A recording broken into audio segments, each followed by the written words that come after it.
Hello બચ્ચો, ચાલો question શરૂ કરીએ. કલિલ કણના કદનો અને સાચા દ્રવ્યમાં દ્રાવ્યના કણોનો ગુણોત્તર VC/VS કેટલો થશે? કલિલ કણ માટે VC કોલોઈડલ અને સાચા દ્રાવણ માટે VS કીધું છે.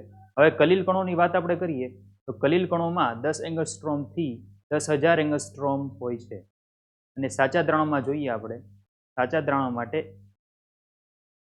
1 એંગસ્ટ્રોમથી લેસ ધેન 10 એંગસ્ટ્રોમ હોય છે. એ રીતે હોય છે.